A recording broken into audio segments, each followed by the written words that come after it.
Welcome to Two Cares for Pets. We are here with Dr. Jessica Zink with the South Tulsa Veterinary Hospital.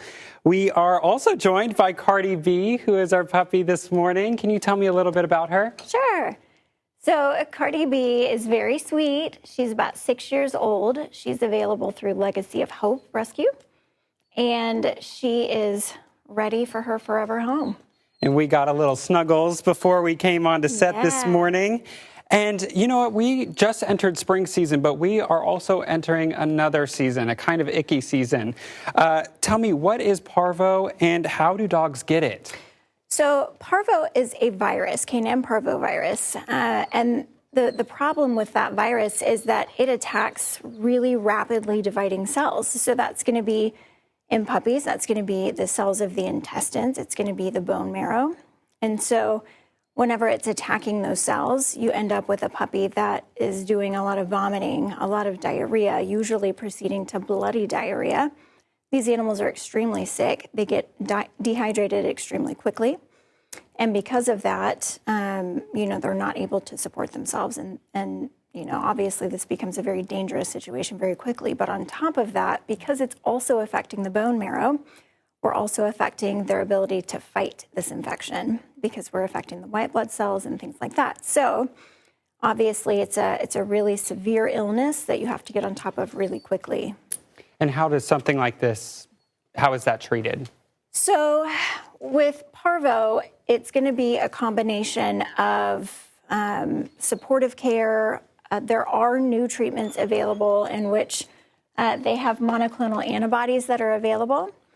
And so that can be really helpful for mitigating symptoms and for expediting the recovery.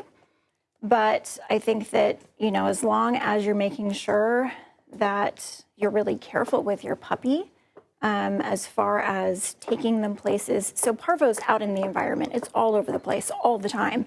So you really have to make sure that if your puppy is not fully vaccinated, that you want to avoid public places, avoid grassy areas where you don't know if there have been puppies that have been shedding that virus in that area. Going to places like training facilities, that kind of thing, that's okay because most of those animals have had all of their current vaccines. They have to be on the same level of vaccinations as your puppy. And so those are safe locations. But otherwise, if you can't verify it, don't do it. Don't take your puppy there. And is there anything pet owners can do to prevent parvo from happening? Yeah, so vaccination is going to be the most important key here. So we start vaccinating our puppies typically from around 8 weeks old up until they're around 16 weeks.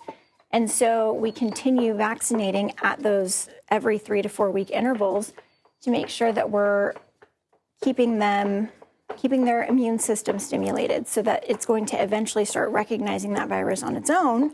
And so should it encounter it out in the environment, it's going to be able to fight that. It's going to be a lot more effective that way. So vaccination, vaccination, vaccination, very important. Fantastic. So there are ways that puppies like Cardi B can prevent themselves from getting parvo. And let's learn a little bit about Cardi B. So Cardi B, like you said, is 6 years old, and she is so precious. She is very gentle and kind. We have noticed that here in the studio, that she is just